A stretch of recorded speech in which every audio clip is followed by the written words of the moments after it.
Question is on passage of the bill. Those in favor say aye. Those opposed, no. The ayes have it.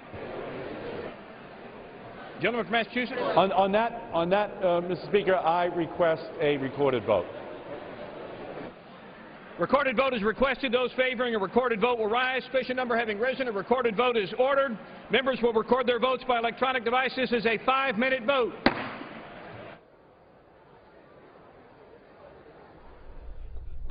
It's the last vote of the week on a bill limiting federal loan guarantees for renewable energy projects. It's in reaction to the Solyndra bankruptcy of last year, the California company which defaulted on the $535 million loan guarantee. The government had to cover the loss. The bill limits DOE's ability to issue such loan guarantees and adds penalties for officials who fail to comply with the bill's requirements. This is a 5-minute vote. And if you'd like to see, by the way, the House hearing when the Solyndra story broke last year, the House hearing with former executives of the company, you'll find that in our video library at cspan.org. Just search Solyndra. House is back next week. Legislative work back Wednesday of next week, and we should find out what's on the agenda in just a bit from the Majority Leader.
this vote, the yeas are 245, the nays are 161. The bill is passed, and without objection, the motion to reconsider is laid upon the table.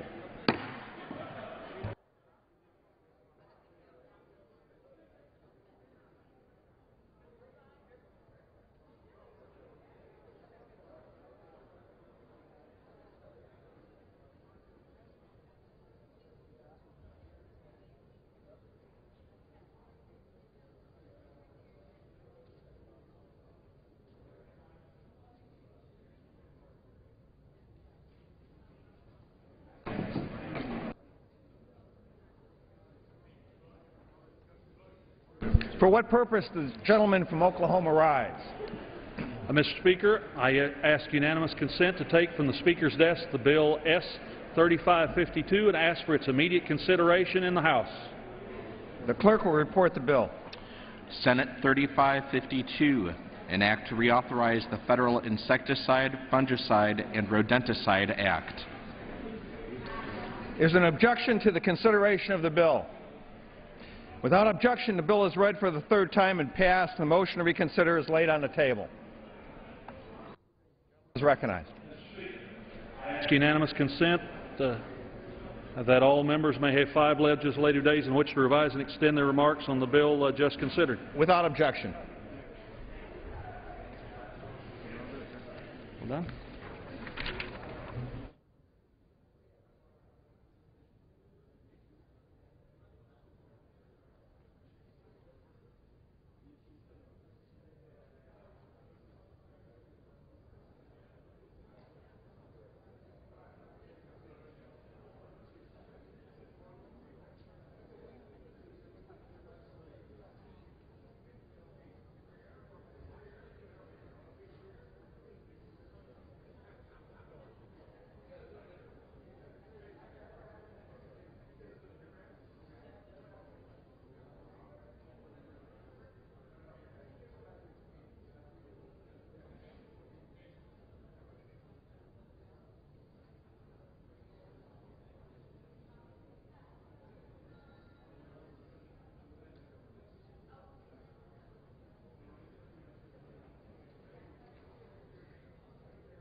For what purpose does the gentleman from Maryland rise?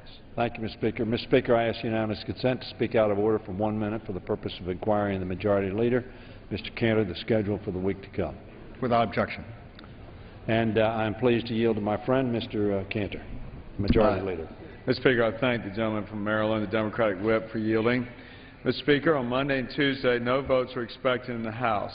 On Wednesday, the House will meet at noon for morning hour, 2 p.m. for legislative business. Votes will be postponed until 6:30 p.m. On Thursday, the House will meet at 10 a.m. for morning hour and noon for legislative business. On Friday, the House will meet at 9 a.m. for legislative business. Last votes of the week are expected no later than 3 p.m. Mr. Speaker, the House will consider a number of bills under suspension of the rules next week, including a prioritization of visas for foreign graduates of American universities in the STEM fields, an issue being championed by Chairman Lamar Smith, gentleman from Texas, as well as Bob Goodlatte from Virginia and Raul Labrador from Idaho. A complete list of suspensions will be announced by the close of business today. In addition, Mr. Speaker, the House will consider H.J. Res. 118, sponsored by Chairman Dave Camp, which provides for congressional disapproval of a rule submitted by the Department of Health and Human Services relating to waivers of work requirements with respect to the Temporary Assistance for Needy Families programs. The House will also consider H.R. 3409, the Stop the War on Coal Act, sponsored by Bill Johnson of Ohio, which is a package of bills to expand domestic energy production and help create American jobs. Lastly, Mr. Speaker, members are advised that with the Senate's expected passage of the continuing resolution, we no longer anticipate votes in the House during the week of October 1st. This is a change from the original House calendar. I thank the gentleman and yield back. I thank the gentleman for his information with respect to what we're going to consider next week, and also I was going to ask him, but he has already indicated that he does not expect the scheduled week of meeting in October to occur. And I thank him for that information. That would indicate essentially then, therefore, that we have approximately a little over a day and a half or a day and three-quarters remaining before the election. I want to ask the gentleman, first of all, there's been a lot of talk about the work that has not been done. We have not done the jobs bill that I've been urging us to consider. We have not addressed the middle-class tax cut in a way that will deal with that, and on which I think we both sides agree. We have disagreement on tax cuts for those who are not in the middle class. The Farm Bill, I'm going to discuss that in a second. The Violence Against Women Act, the Farm Bill and the Violence Against Women Act, and the middle class tax cut both passed the United States Senate. And postal reform, there's also an agreement on that in the United States Senate. Obviously sequestration, and I want to talk a little bit about the fiscal cliff, Mr. Leader. But in the Farm Bill, as you know, we have a discharge petition that is pending, which is somewhat unusual in that our party has initiated a discharge petition to ask you to bring to the floor a bill that your committee reported out of committee. That's somewhat unusual in these discharge petitions. A number of Republicans have signed on to that, as you know. As a matter of fact, we understand your suggestion to some that they do sign, not you personally, excuse me, but that there's been some suggestions they sign on to that as an indication of their support for the Farm Bill. The Senate passed a Farm Bill 64-35, Mr. Leader. We are hoping that that bill could be brought to the floor next week. It's not on the calendar. But in light of the fact that 16 Republicans voted in favor of it in the Senate, it's clear that it does have a broad bipartisan support. The Ag Committee here in this House reported out a bill 35-11. That bill has, of course, not been brought to the floor. We don't have much time left, as you've just announced. We have even if we count Thursday as a full day, and even if we count Friday as a full day of next week, We have essentially 2 days and then suspension votes on Wednesday night. Many farmers are facing the worst droughts they've seen in many years. We passed a drought bill here that is not agreed to by the Senate. And in fact, the farm community, as I think the gentleman probably knows, perhaps not unanimously, but in large number, opposes the drought bill that we passed. And the reason they oppose it is because, and I think you were absolutely right, Mr. Majority Leader, when you talked over the past years about certainty. The farmers are opposed to the drought bill that we passed from the House because it doesn't give them any certainty. They think a 5-year bill is preferable. They've seen 2/3 of the Senate almost pass a bill, and they hope we would pass that. I would ask the gentleman, therefore, if there is any, I was going to ask for assurance, but if there's any possibility that we're going to consider a farm bill, either the House bill, as reported out overwhelmingly from the Republican-chaired committee, or the Senate bill passed in a bipartisan fashion. Is there any possibility that before we leave here, in consideration of the crisis that confronts many in the farm community, that we will consider that bill? I yield to my friend. I thank the gentleman. And before I get to the farm bill, I'd just like to respond to his initial statements about the House's work in terms of jobs and taxes. The gentleman well knows that we have sent to the Senate well over 30 measures that are job-creating bills that will help improve the environment for small businessmen and women to actually begin to invest and create jobs again. We've also, as the gentleman knows, passed H.R. 8, the Job Protection and Recession Prevention Act. We did that on August 1st. It was a bipartisan vote, including 19 House Democrats. This followed up on over 20 hearings on tax reform this Congress. And what we did in that bill, Mr. Speaker, as the gentleman recalls, is we made sure that taxes are not going to go up on anybody right now because of the economic situation that exists throughout this country. We don't believe that it is a desirable outcome to see taxes go up on anyone and to take more of their money right now while they're having a difficult time getting through the month. And that is why, Mr. Speaker, we believe we continue to stand on the side of the hardworking taxpayers. And we ask the gentleman to please, when he cites the fact that we didn't pass his job bill, we passed the jobs bill. We passed numerous jobs bills. In fact, over 30 jobs bills sitting in the Senate. The inaction has been on the Senate. And so, Mr. Speaker, with the gentleman's question about the Farm Bill, I, in fact, just came out of a meeting with one of his members to talk about the Farm Bill. We're trying to look for ways forward. Yes, there can be a possibility that we act again on the issue of the disaster and the drought. As the gentleman rightly said, we passed a drought relief bill on the livestock issue, sitting over in the Senate, again, inaction. The gentleman indicates the reason for opposition to that bill. There's nothing in the bill that is controversial. It's the fact that some who insist on having something else in the bill didn't have it. Well, one thing we know in common is we all for allowing the relief in the livestock issue to the farmers. Why can't we get that done? Why can't we just finally decide to say, you know what, there are some areas of disagreement, and we realize that, reasonable people do, and certainly an election season sort of emphasizes that, unfortunately. But we also know there are things in common. Addressing the livestock drought issue is something we do have in common. We passed it out of the House.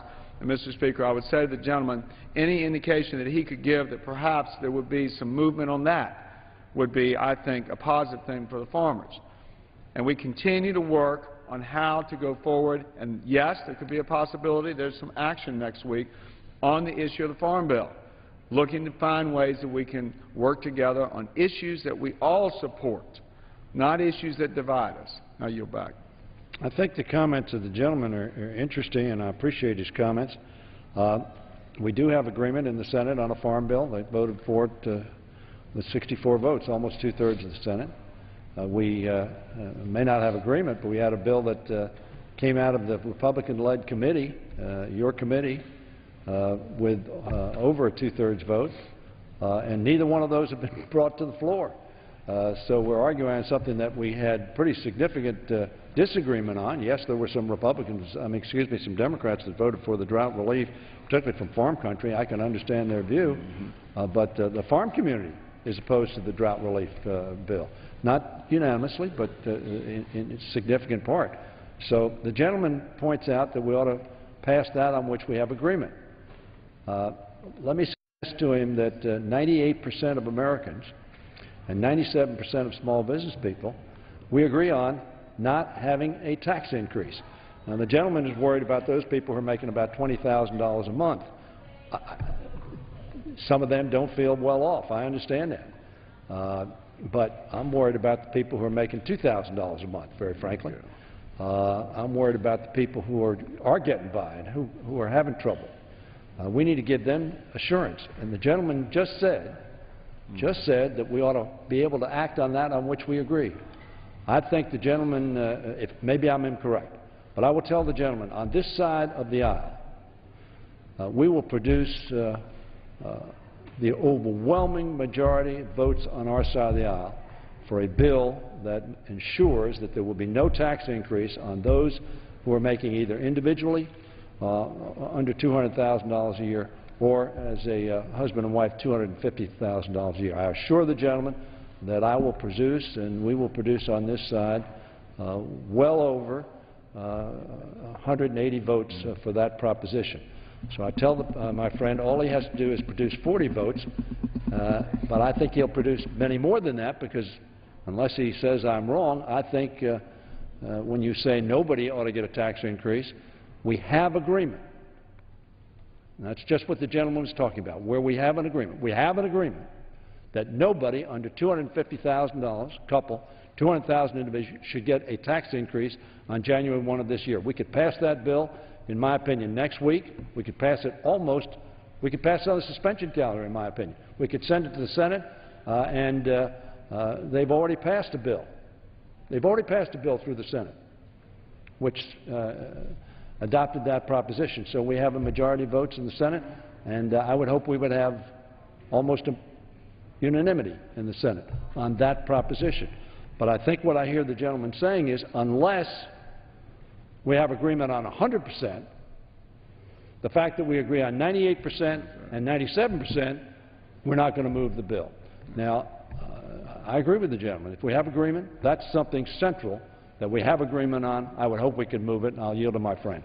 Mr. Speaker, I thank the gentleman for yielding. I would say that there is not agreement right now that we ought to raise taxes in this economy. And the reason is, Mr. Speaker, is we are concerned about those individuals that the gentleman speaks about that perhaps may be out of work or underemployed or trying to make it and having a real difficult time. We're concerned about those people. And the best thing we can do is create a job and see them go back to work.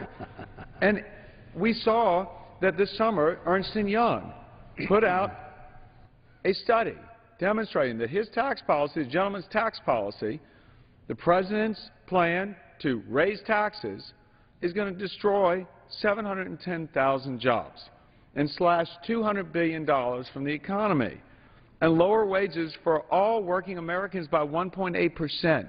That's what that study said. So no, there's not agreement that we should raise taxes like that. Because if you raise taxes, there's going to be less jobs, there's going to be less growth. We're trying to focus on those people who need to get back to work, who want to get back to work. That's where the agreement is, that we all want to help people.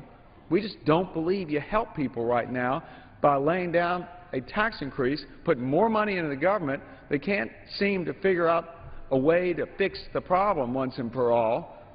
That's what we want to do, is fix that problem, help those people. And I yield back. I thank the gentleman for his response. I don't think it answered my question.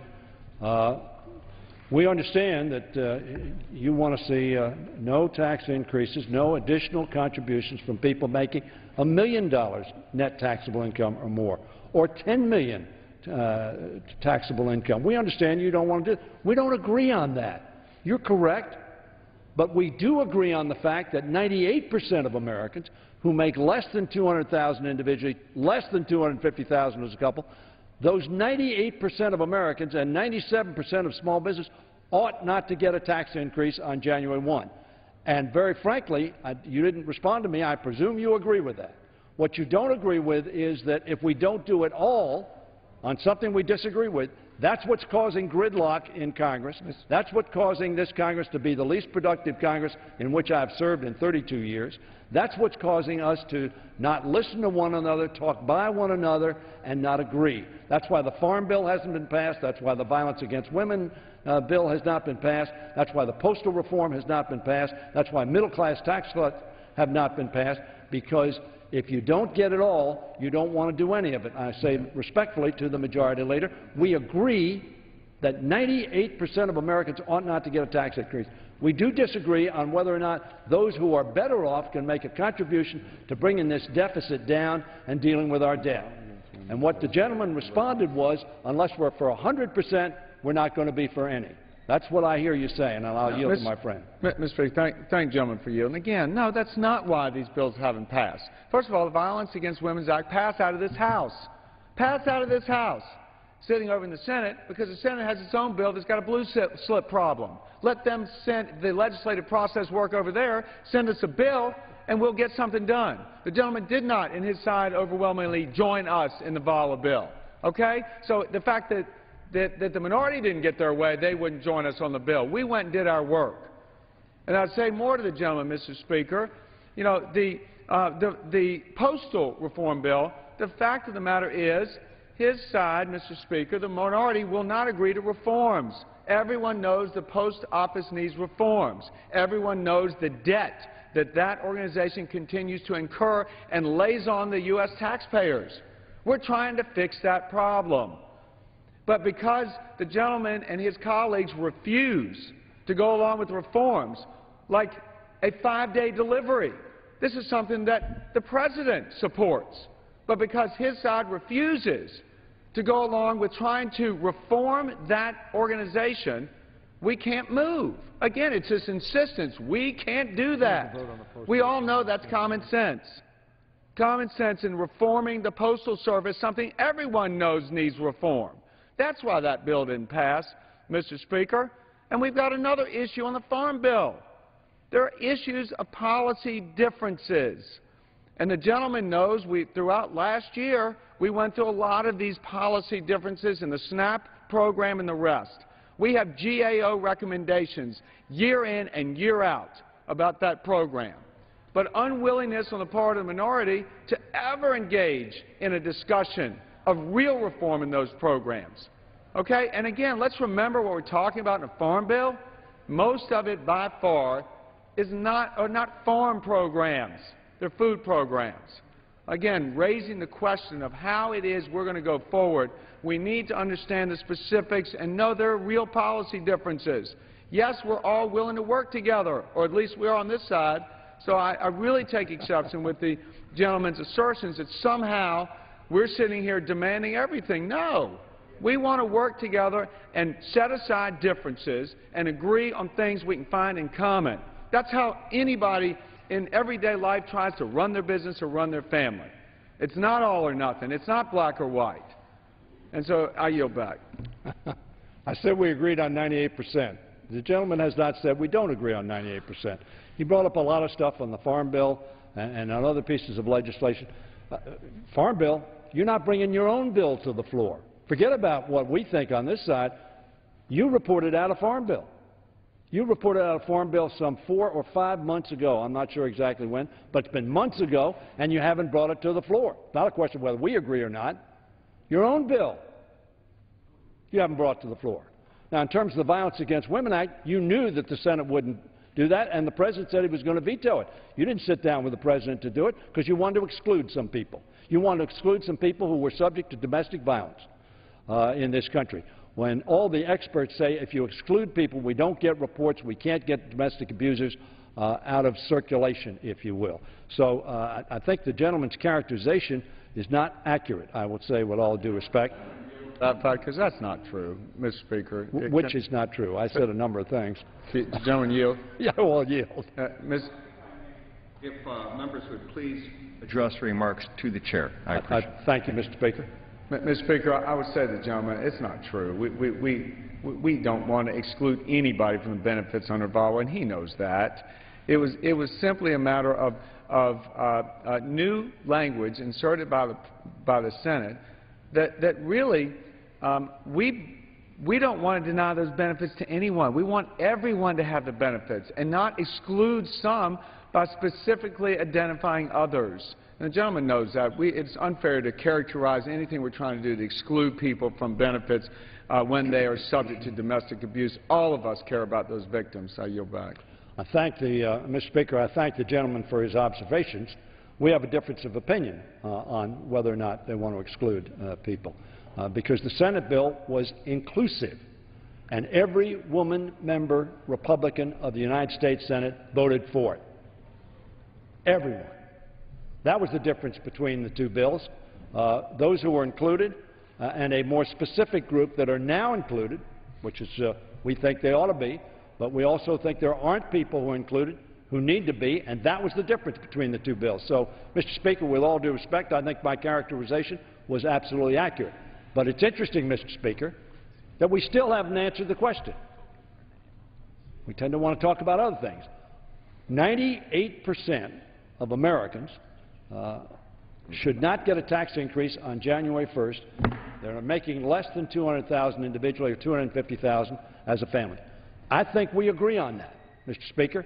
Now, I haven't heard that we don't agree on that, but we agree on that, which means there are 2% on which we do not agree. And that bill has not been brought to the floor that passed the United States Senate dealing with that 98% or 97% of small business. Now, Mr. Speaker, it seems to me if we have agreement on 98% and the President of the United States will sign that bill, the Majority Leader knows that, I know it, and the American people know it. He will sign that bill. That bill has not moved, not because of the 98%, but because of the 2%. That's my contention, Mr. Speaker. I believe that is accurate because the Senate has passed a bill that deals with the 98%.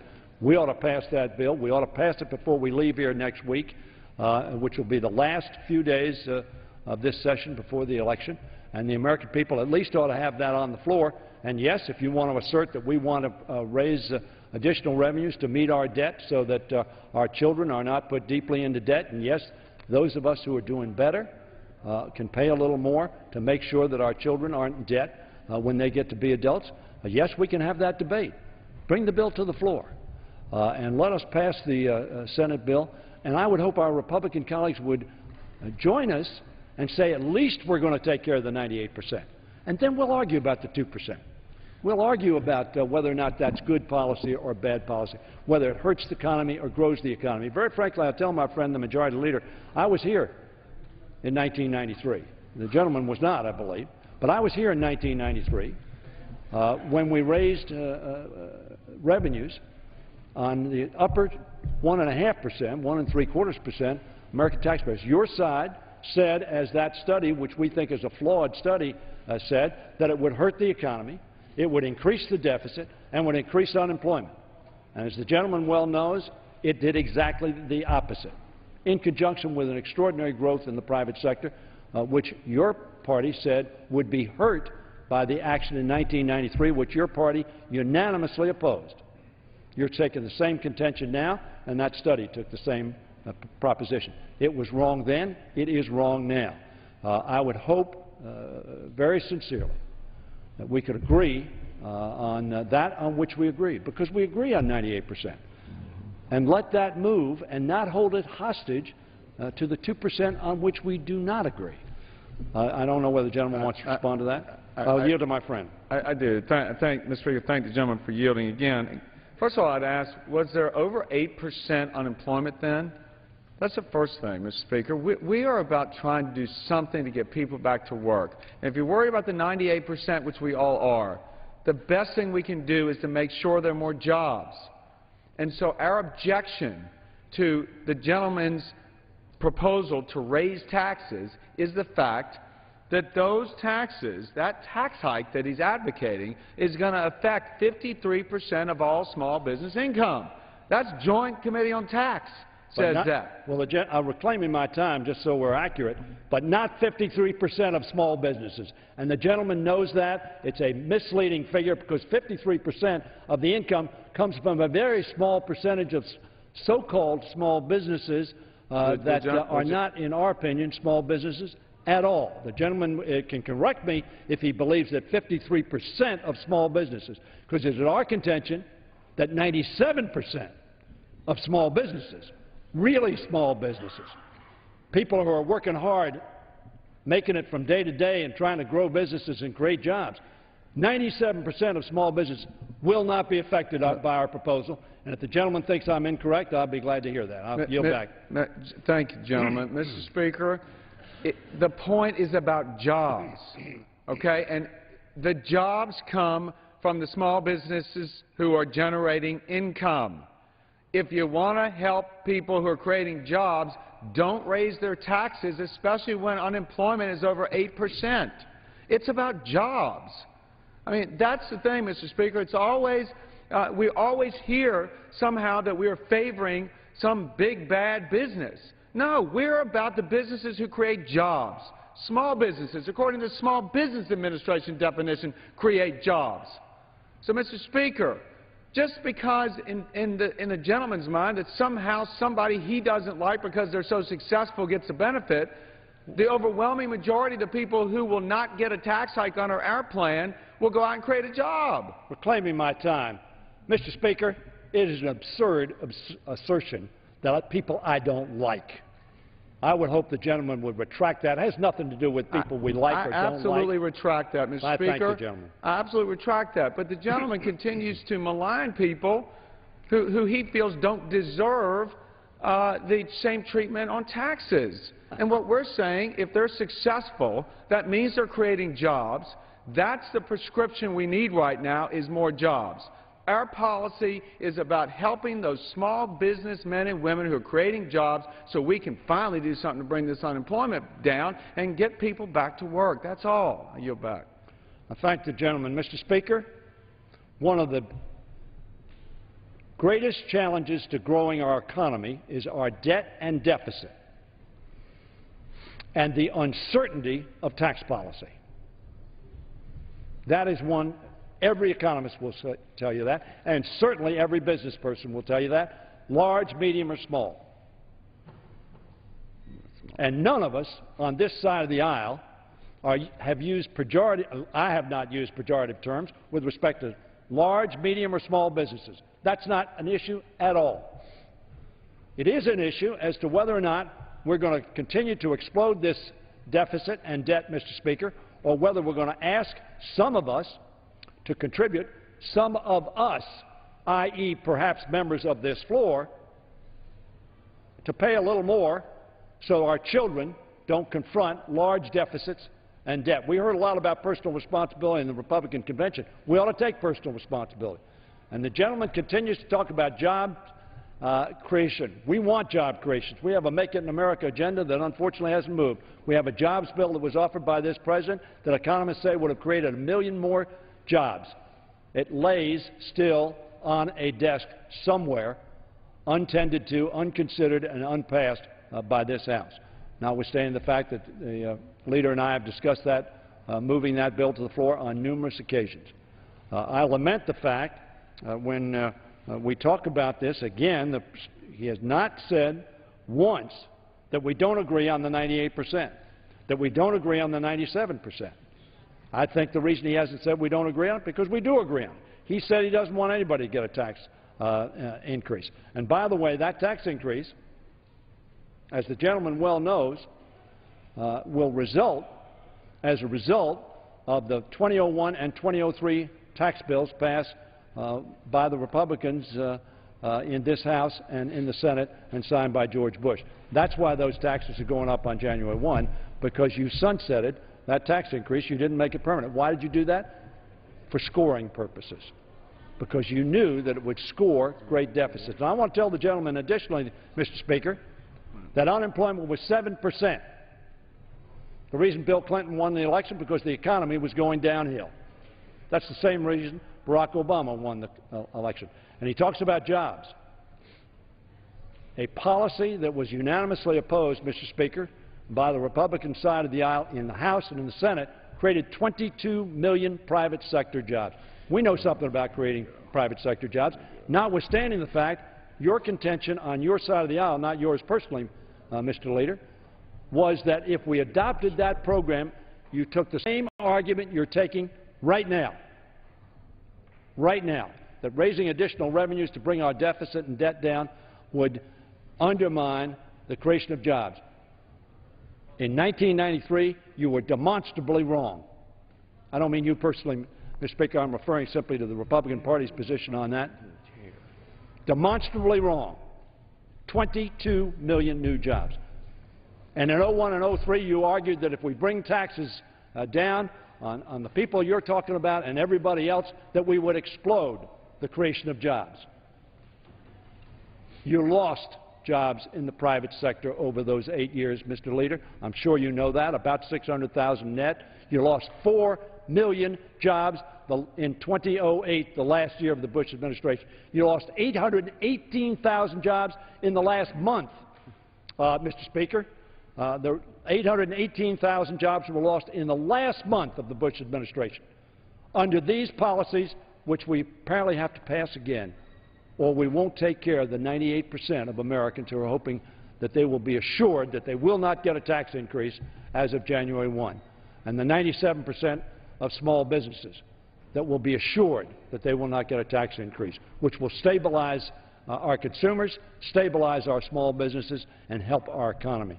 Mr. Speaker, I believe that we perhaps have exhausted this conversation. I understand that. But it is lamentable that this is another instance where we continue to talk about bills for message purposes that we know the President won't sign. He said he won't sign it. We know the Senate won't pass. And we allow those 98% of Americans to twist in the wind because we will not deal with the other 2%. And we're prepared to debate that, of course, and discuss it and vote on it. But I'm very sorry that we apparently will not see in the next 2.5 days remaining before the election that we address the middle-class tax cuts. I'll yield to the gentleman if he wants to say anything further. I have one more subject I want to cover.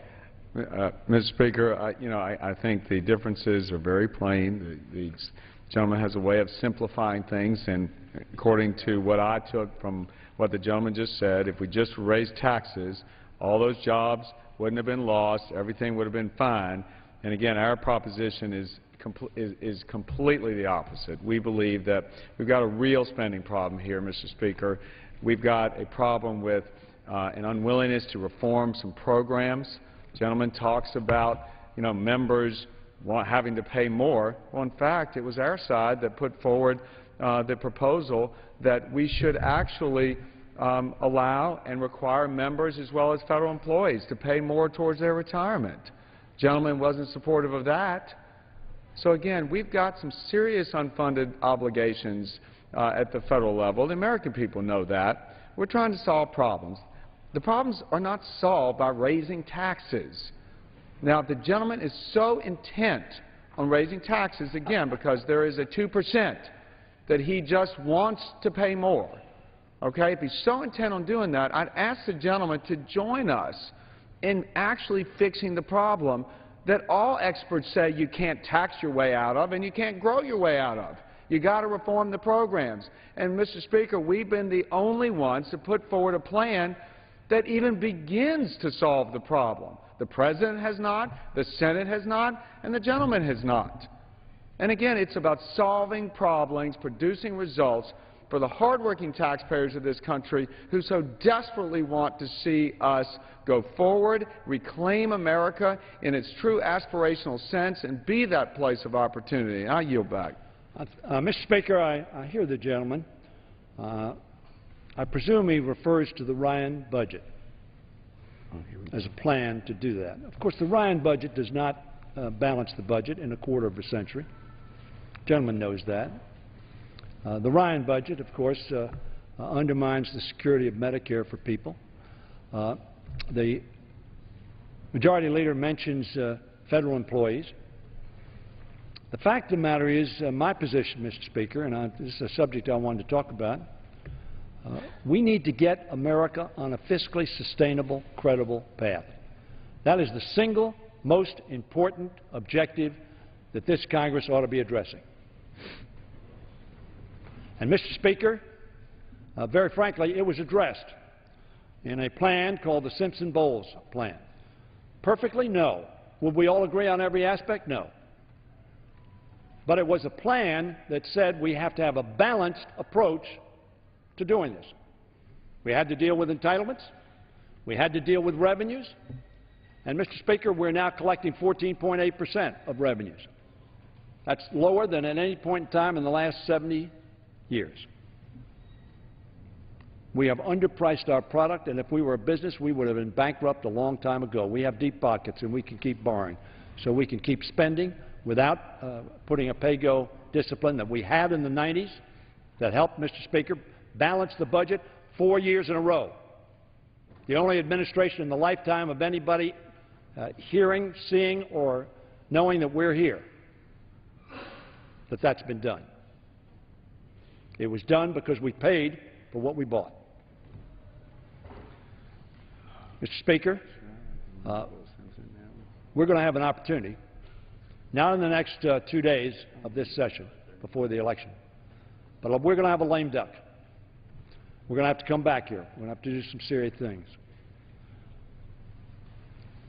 We need to, as Americans, not as Democrats, not as Republicans, we need to have a conviction that we need to come back here and not walk away from our responsibilities. Very frankly, the Bowles-Simpson, every Republican member of that group from the House walked away from it, voted no, said no, we will not agree. And so it didn't get the 14 votes that it needed to be brought to this floor. I think that's a sad fact, Mr. Speaker. That should have had a robust debate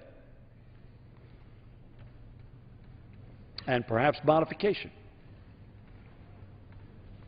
But it was a plan that said to all Americans, we're all going to have to be in this together. A balanced plan, Mr. Speaker, to get a handle on the debt and deficit that confronts this country that is hurting our economy, hurting our people, hurting our credibility, and S&P downgraded us, not because, Mr. Speaker, we didn't have the resources to solve our problems. Standard & Poor's downgraded the United States of America for the first time in the lifetime of anybody I know, and perhaps in history, because they didn't know whether we had the political will and courage to address this debt and deficit that confronts and puts our country in danger. Mike Mullins, the chairman of the Joint Chiefs of Staff, Mr. Speaker, when asked what was the biggest security problem confronting America, didn't respond Iraq, Iran, didn't respond terrorists, didn't respond other enemies around the world. He said the biggest security concern that he had, the chairman of the Joint Chiefs of Staff, was the fiscal challenge that was not being addressed in America. Mr. Speaker, we need to address it. And I would hope that my friend, the Majority Leader, and he and I worked together on a number of things. We've worked on a number of things this session that we passed in a bipartisan fashion. I would hope that he and I would both commit ourselves to, during the lame duck session, do our responsibility to America and to our constituents in reaching a Bowles-Simpson, Domenici-Rivlin, Gang of Six. Almost every economist that has spoken to this issue has said you need a balanced plan. And if we simply have sold our soul, Mr. Speaker, to Grover Norquist on asking people to help bring this debt and deficit down, Mr. Speaker, we will not succeed. But if we summons the courage and the will to solve this problem, we can do it, Mr. Speaker. And I'm hopeful that my friend, the Majority Leader, and I will work together over the next number of weeks between now and November 6th to establish the preface for acting in the lame duck session in a responsible, cooperative, consensus-seeking fashion to get this country on a fiscally sustainable, credible path. If we do that, we can redeem this Congress's performance, and I hope we'll do that. I don't know whether the Majority Leader wants to make a comment Mr. Speaker, on that. I'm going to try, thank you, gentlemen, I'm going to try and make sure that I don't bring on even more, because I know our colleagues are waiting to speak. I would say to the gentleman, you know, there is not unanimity on his side, as he knows, on Bowles-Simpson. The Minority Leader of the House, in fact, the President of the United States have not endorsed. In fact, the Minority Leader rejected Bowles-Simpson.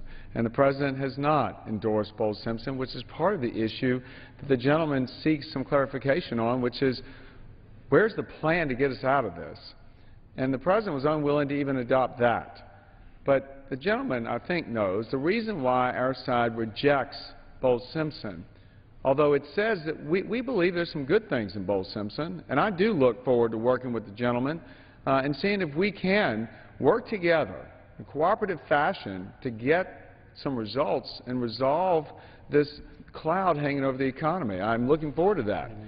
But Bowles-Simpson, number one, is not this so-called balanced approach unless you say $1.22 in taxes and new taxes with $1 in cuts is balanced. We don't believe so, because we believe it has a detrimental impact on the growth of the economy.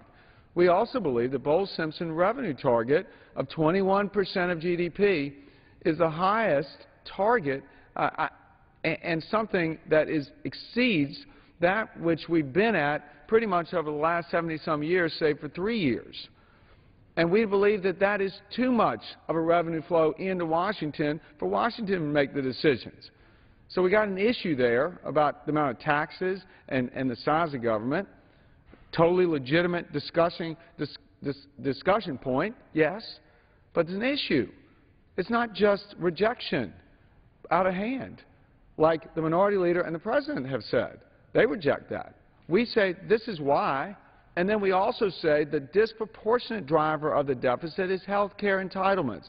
The gentleman and I both agree upon that. How are we going to deal with it? Well, Bowles-Simpson leaves in place the structural nature of those programs now and doesn't address this fundamental problem of growing unfunded liabilities. We want to solve that so that the safety net programs are there for the future and save them. That's our position. And so I do look forward to working with the gentleman. There's some great things about tax reform in Bowles-Simpson. Want to work with the gentleman on that. And if we can have a conversation about resolving the deficit and the spending. So again, I try not to invoke any more time, Mr. Speaker, and I yield back. I look forward to working with him as well, Mr. Speaker, because there is no more important issue that confronts us as a Congress or us as a people, and no act that we could do would give more confidence not only to our own people but to people around the world that America has got its financial house in order. We need to do that. We can argue the specifics one way or the other. But, Mr. Speaker, we do have a difference. We had that difference in 1993 and we argued about it. We believe that we won that argument on the vote, and we won it, in my opinion, on performance. We argued again on it in 2001 and 2003, and we believe we lost on that argument, which is why we were in the deepest recession at the end of the last administration that this country has been in my lifetime. And I'm not one of the younger members of this body. But I am, with the Majority Leader, hopeful that we can work together and come to agreement on that on which we agree and move forward. The American people, I think, hope that as well, Mr. Speaker, and I yield back the balance of my time. Yields back the balance of his time. Gentleman from Virginia. Mr. Speaker, I ask unanimous consent that when the House adjourns today, to adjourn and meet at noon on Tuesday, September 18, 2012, and when the House adjourns on that day, adjourn to meet at noon on Wednesday, September 19, 2012, for the morning hour debate and 2 p.m. for legislative business. Without objection.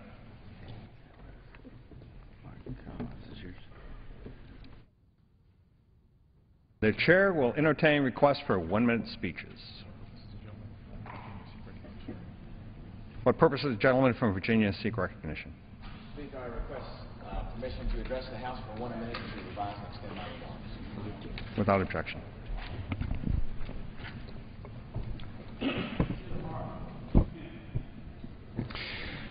Mr. Speaker, I rise today with disappointment. I'm disappointed that this nation's leaders have once again kicked the can down the road instead of making tough and important decisions on our nation's spending. Yesterday, the House passed a continuing resolution without my vote to simply continue to fund government into the 2013 fiscal year at current levels as catastrophic cuts loom on the horizon set to hit in January of 2013. Sequestration, as these cuts are known, threaten our national security. An estimated 200,000 jobs in Virginia will be lost, jobs that support our war fighters and their mission around the world. Mr. Speaker, we have 16 days to the beginning of a new fiscal year, yet Congress has delayed tough decisions again. These delays are unconscionable. These delays are unacceptable. Congress should stay in Washington and stop ignoring the reality of these looming cuts. It is time to put governing over politics. With that, Mr. Speaker, I yield back. Gentleman's time has expired. What purpose does the gentlewoman from Texas rise? For 1 minute and revise and extend. Without objection. Mr. Speaker, it is a great privilege for me to rise on the floor of the House today to pay tribute to astronaut Neil Armstrong, an American hero.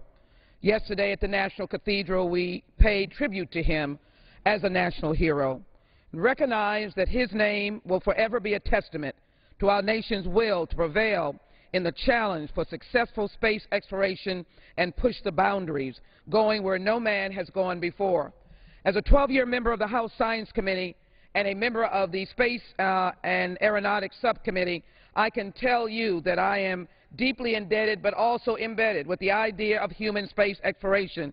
How can I not be, representing and coming from the community where NASA Johnson Space Center is? Today I rise in tribute to all of them and recognize the great leadership that Neil Armstrong gave as a humble American. He, along with fellow astronauts Buzz Aldrin and Michael Collins, shared a most significant time in our history. One small step for man, but a great and gigantic step for humanity. Right now in Houston, we are celebrating 50 years of human space exploration at the Hyatt Regency, commemorating NASA Johnson. I want to thank Dr. Mae Jemison and all of those who came after this great hero for continuing the dream. They can count on me as a member of the United States Congress to fight again for human space exploration. Thank you, Neil Armstrong, an American hero. May you rest in peace. I yield back. Gentleman's time has expired. What purpose does the gentleman from Illinois rise? I ask unanimous consent to address the House for 1 minute, revise and extend my remarks. Without objection.